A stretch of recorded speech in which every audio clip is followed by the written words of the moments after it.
Baik, tentang kebahagiaan ada beberapa tips, beberapa kata-kata bijaksana dari Seneca. Yang pertama, kata Seneca begini: orang itu menjadi sengsara karena ia berpikir dirinya begitu. Begitupun dengan bahagia.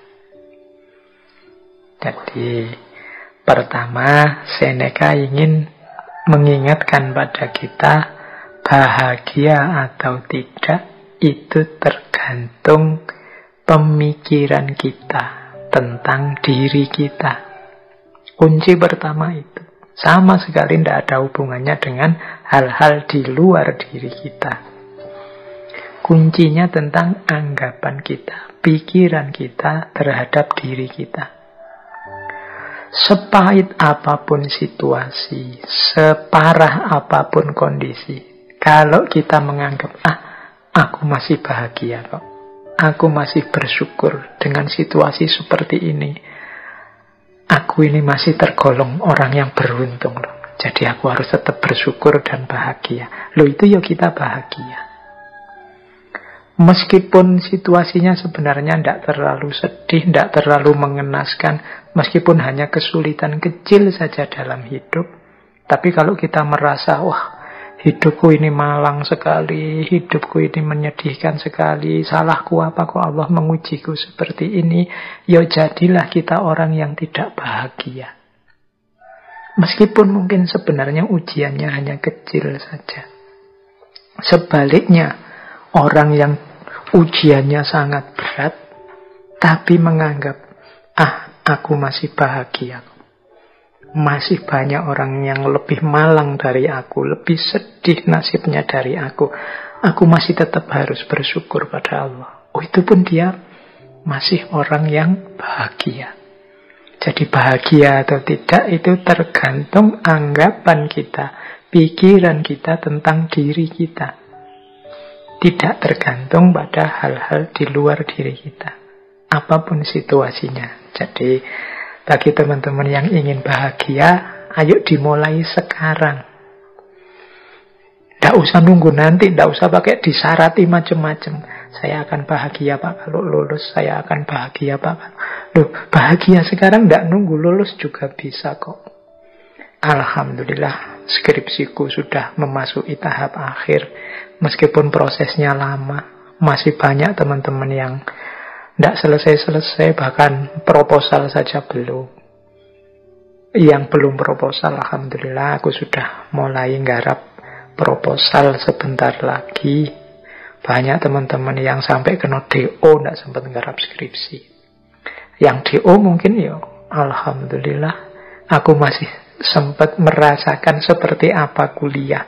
Banyak loh saudara-saudara teman-teman kita yang sampai tuanya tidak tahu rasanya kuliah itu apa, sibuk dengan kesulitan hidupnya. Loh, ada sangat banyak alasan untuk kita bahagia, sebagaimana juga ada sangat banyak alasan kalau kita tidak mau bahagia. Tergantung kita milih yang mana. Jadi pandemi ini kita sikapi seperti apa? Membahagiakan atau menyengsarakan? Masih dalam batas kita harus bersyukur ataukah sama sekali harus kita ratapi? Itu semuanya tergantung kita. Jadi tidak ada hubungannya dengan yang di luar diri kita. Maka yuk mari kita tata cara berpikir kita, biar kita hidup secara bahagia. Kemudian ada rumus yang kedua, kata Seneca begini: kehidupan yang bahagia adalah yang sesuai dengan sifat alaminya. Jadi kebahagiaan itu akan muncul kalau kita ngerti kondisi harmonis, seimbang, alami dalam kehidupan kita.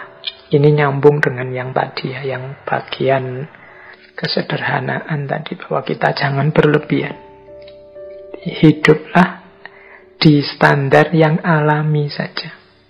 sesuai sifat-sifatnya. Kalau bahasa tadi sesuai divine reason-nya, sesuai sunnatullahnya. Ya kita kuatnya makan berapa, kuatnya tidur berapa persen kita harus tidur, berapa persen harus makan, berapa persen harus istirahat. Berarti untuk belajar berapa, untuk ibadah berapa. Standar saja, yang alami-alami saja. Makan yang menguntungkan untuk tubuh. Caranya seperti apa, bahannya apa saja, gimana caranya agar tidak kekurangan atau berlebihan. Itu standar-standar alami. Kalau kita bisa hidup dengan standar yang alami tadi, ya mudahnya tidak kekurangan, tidak berlebihan, insya Allah kita akan bahagia. Yang ketiga, kata Seneca begini, berbahagialah mereka yang dapat bertahan di saat menerima keberuntungan dan ketidakberuntungan.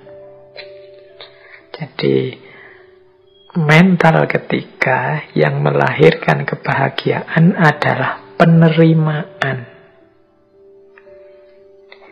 Di antara sumber ketidakbahagiaan kita adalah kita tidak terima dengan situasi yang padahal sudah nyata kita hadapi. Kita tidak mau ngaku, kita tidak mau menerima bahwa oh iya, sekarang memang situasinya seperti ini. Oh iya, sekarang memang kondisinya begini. Mari kita terima dulu kenyataan hidup, kalau orang Jawa menyebut kasunyatan.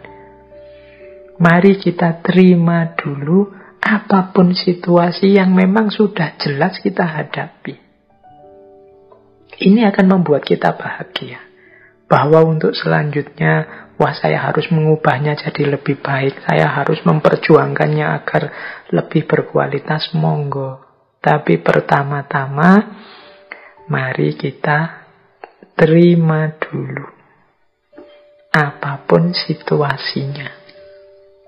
Jadi, kalau bahasa psikologisnya, jangan denial, jangan menyangkal. Kalau memang faktanya sudah terjadi, bukti nyatanya sudah kelihatan, ya kita terima. Biar tidak gelisah jiwa kita, tidak bingung. Jadi, apakah itu jenisnya keberuntungan atau ketidakberuntungan? Ini lebih kondusif untuk kebahagiaan hidup kita. Dibandingkan kalau kita menolak terus, kita curiga terus, kita membantah terus, tidak terima terus. Itu secara psikologis tidak kondusif, membuat kita tidak bahagia. Akan lebih baik kalau kita terima. Pak, kalau kita dibohongi, akhirnya gimana Pak? Ya enggak apa-apa, kita akui saja bahwa kita memang dibohongi. Besok semoga saya enggak dibohongi lagi, berarti saya harus belajar. Itu lebih membahagiakan. Daripada sejak awal kita curiga, terus curiga itu pasti enggak bahagia. Suudzon itu pasti tidak membahagiakan. Kemudian hasilnya memang dibohongi, terus marah-marah. Ini juga tidak membahagiakan. Diakui saja fakta, berarti aku ini kurang pinter, aku ini kurang jeli, aku ini ternyata yang aku anggap aku ini pinter, ternyata aku masih bisa dibohongi, berarti aku ini memang manusia yang lemah.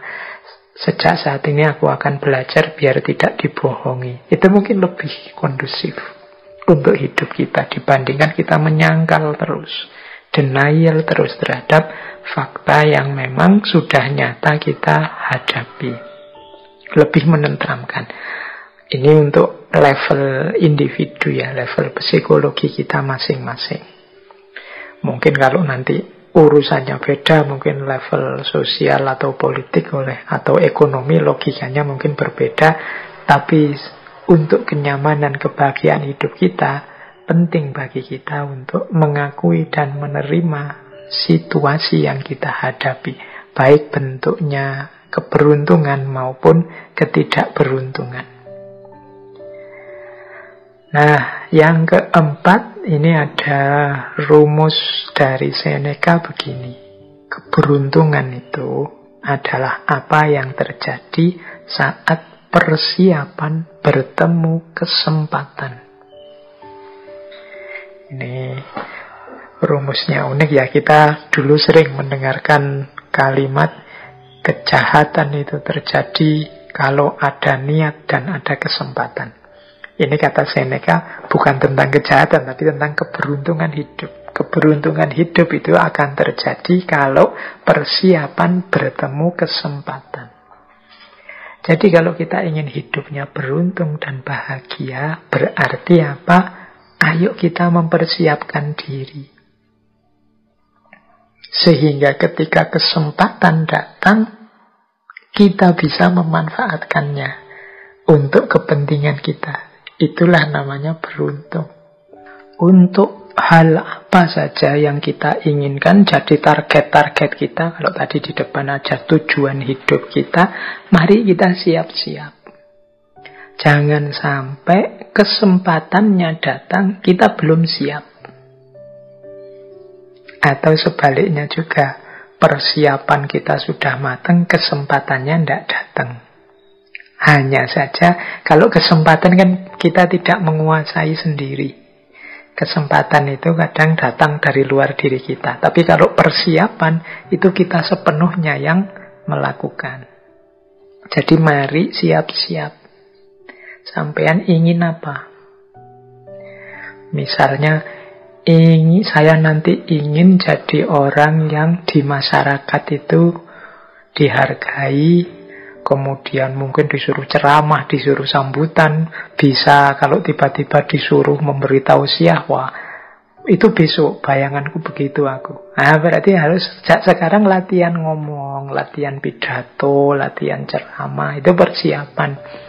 Siapa tahu tiba-tiba ketemu momen, monggo mas memberi sambutan, memberi tausiah, ini Pak Yainya tidak datang, lu kita sudah siap. Itu kan keberuntungan. Begitu tampil, wah ternyata luar biasa, besok diundang bicara lagi. Itu namanya keberuntungan. Ketika persiapan ketemu kesempatan. Tapi kalau kita tidak siap sama sekali dan memang tidak menyiapkan diri, ya kesempatannya datang, dia akan lewat sia-sia. Monggo mas tausiah. Aduh mohon maaf saya tidak mampu, saya tidak pernah, saya tidak bisa. Ya sudah, kesempatannya lewat. Itu contoh sederhana. Dalam hal apapun juga begitu. Ketika teman-teman ingin meraih sesuatu, persiapkanlah diri sebaik-baiknya sehingga ketika sesuatu itu hadir, kita sudah siap menyambutnya. Itulah kuncinya hidup bahagia. Jadi beruntunglah kita yang ketika kesempatan datang kita sudah siap.